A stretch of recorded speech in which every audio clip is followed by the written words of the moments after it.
యువతకు ఒక big alert ఒక రకంగా చెప్పాలంటే తెలుగులో చెప్పాలంటే ప్రమాద గంటికలు మోగుతున్నాయి. ఈ మధ్య కాలం యువత ప్రధానంగా సోషల్ మీడియాకు బాగా అలవాటు పడిపోయి స్మార్ట్ ఫోన్ యుగంలో మేము చాలా స్మార్ట్గా ఉన్నాం అని ఫీల్ అయ్యే యువతకి తాజాగా ఏసీఎంఆర్ అలాగే ఇండియా ఒక అధ్యయనం చేసింది. ఈ అధ్యయనంలో ఎక్కువ శాతం అంటే దాదాపు 13.6 కోట్ల మంది ముందస్తు మధుమేహంతో జీవిస్తున్నారట. దీన్ని మీకు అర్థమయ్యే భాషలో చెప్పాలంటే ప్రీ క్లినికల్ డయాబెటీస్. అంటే వీళ్ళకి డయాబెటీస్ అంటే షుగరు, డయాబెటీస్ వచ్చేసింది అని కాదు, ఇక్కడ మధుమేహం వచ్చేసింది అని కాదు, కాకపోతే వచ్చే సూచనలు ఉన్నాయి. గ్యారంటీగా వాళ్ళ జాగ్రత్తలు తీసుకోకపోతే వచ్చేస్తుంది. ఇది ప్రధానంగా యువతలో కనిపిస్తుంది. దీనికి కారణం ఏంటి అంటే వీళ్ళు చెప్తున్నది ఒకటే, ఈ అధ్యయనంలో తేలింది ఒకటే, కాలేజీ విద్యార్థుల దగ్గర నుంచి ఇది మొదలవుతుందట. పని ఒత్తిడి పెరిగిపోవడం, రోజంతా కూర్చొనే ఉండడం, కనీస వ్యాయామం కూడా చేయకపోవడం, బయట ఫుడ్ ఒక రకంగా చెప్పాలంటే ఫ్యాట్ ఫుడ్, ఎక్కువగా కొవ్వును పెంచే పదార్థాలు ఏవైతే ఉంటాయో వాటికి అలవాటు పడిపోయి వాటిని మాత్రమే తీసుకోవడం, ఎటువంటి డైట్ మెయింటైన్ చేయకపోవడం. దీని ఫలితంగా ఇప్పుడు చాలామంది రక్త పరీక్షలు చేసుకుంటూ ఉంటే ఫర్ ఎగ్జాంపుల్ ఓకే కొంతమంది విద్యార్థులు పేర్లు రాశారనుకోండి, ఇక్కడ చేసుకుంటూ ఉంటే ఈ పరీక్షలు చేసుకుంటూ ఉంటే వాళ్ళ రక్తంలో గ్లూకోజ్ మోతాదులు పెరిగిపోయాయి, మధుమేహానికి దగ్గరలో ఉన్నారు అనే హెచ్చరిక, అలాంటి హెచ్చరిక 13.6 కోట్ల మందికి వచ్చిందట. అంటే ఇది ఎంత పెద్ద డేంజర్ బెల్సో యువత ఖచ్చితంగా ఆలోచించుకోవాలి. వీళ్ళు చెప్తున్నది ఒకటే, వీళ్ళ కంప్లీట్గా జీవక్రియ అనేది కంప్లీట్గా మార్చుకోవాలి. జీవన ప్రక్రియ అనేది ఒక రకంగా ముందస్తు మధుమేహం అనేది జీవక్రియ రుగ్మత అంటే మెటబాలిక్ సిండ్రోమ్లో ఒకటంట. ఇందులోనూ గ్లూకోజ్ మోతాదులు ఎక్కువగా ఉంటాయి, కాకపోతే మధుమేహంగా గుర్తించేంత స్థాయిలో ఉండవు, అలాగని నార్మల్గా కూడా ఉండవు. పరగబడుకున్న అంటే 100 to 125 అంటే ఇది డయాబెటీస్ ఉన్న వాళ్ళకి అర్థమవుతుంది ఈ లాంగ్వేజ్. భోజనం చేసిన తర్వాత 2 గంటల తర్వాత 140 to 200 అట. వీటిలో ఏ ఒక్కటి ఉన్నా సరే వాళ్ళకి నేను ఇందాక చెప్పాను కదా ప్రీ క్లినికల్ డయాబెటీస్ అంటే ముందస్తు మధుమేహం ఉన్నట్లే.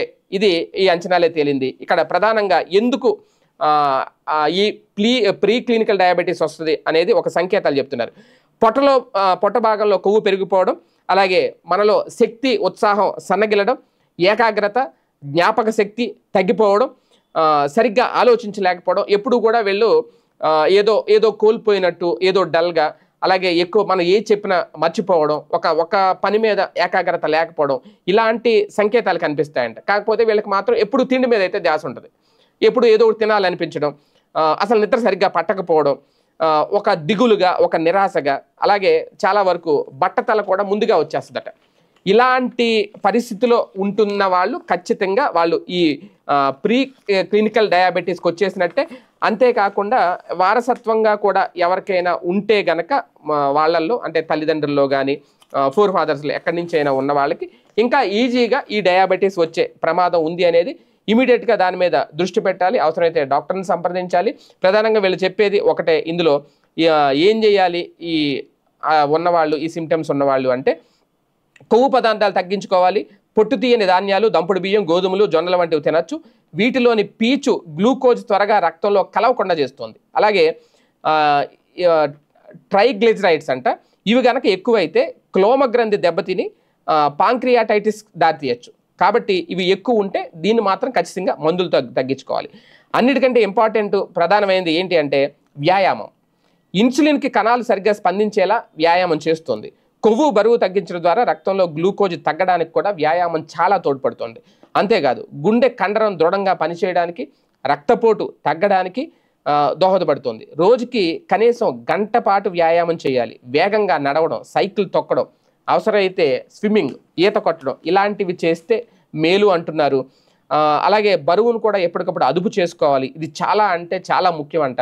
బరువు పెరిగితే ఇన్సులిన్ నిరోధకత తలెత్తుతుంది, గుండె మీద కూడా అదనపు భారం పడుతుంది. ఇది చాలా కీలకమైన అంశం. అలాగే రక్తపోటు నియంత్రణ, అధిక రక్తపోటుతో మధుమేహం, అలాగే మధుమేహంతో అధిక రక్తపోటు, ఈ రెండాట్లో ఏదో ఒకటి వచ్చే అవకాశం ఉంటుంది.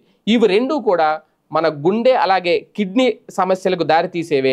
కాబట్టి రక్తపోటును అదుపులో ఉంచుకోవాలి. అవసరమైతే మందులు వాడటానికి కూడా వెనకాడొద్దు, ఇమీడియట్గా డాక్టర్ని సంప్రదించండి అంటున్నారు పరిశోధకులు. ఇంకా చాలానే అంశాలు రాశారు. ఏది ఏమైనా ఇప్పుడు యువత ఎక్కువగా దీన్ని ఖచ్చితంగా పెడదోవే అనాలి. ఇంతకుముందు పెడదోవ పట్టడం అంటే సిగరెట్లు కాల్చడం, మందు తాగడం, ఇదే అనుకున్నారు. ఇప్పుడు అలా కాదు, లేజీనెస్కి అలవాటు పడడం, ఎక్కువ స్మార్ట్ ఫోన్ల ముందు టైం అంతా గడిపేయడం, కనీస వ్యాయామం చేయకపోవడం, ఎక్కువసేపు కూర్చొనే ఉండడం, ఎక్కువసేపు పడుకునే ఉండడం, ఎక్కువసేపు స్మార్ట్ ఫోన్ ముందే ఉండడం, ఇవన్నీ కూడా అతిపెద్ద ప్రమాద గంటికలు అంటూ తేల్చింది ఏసీఎంఆర్ ఇండియా అధ్యయనంలో తేలిన అంశం. సో బీ అలర్ట్, యువత చాలా జాగ్రత్తగా ఉండండి. మీ ఆరోగ్యం మీ చేతుల్లోనే ఉంటుంది, ఎప్పటికీ కూడా.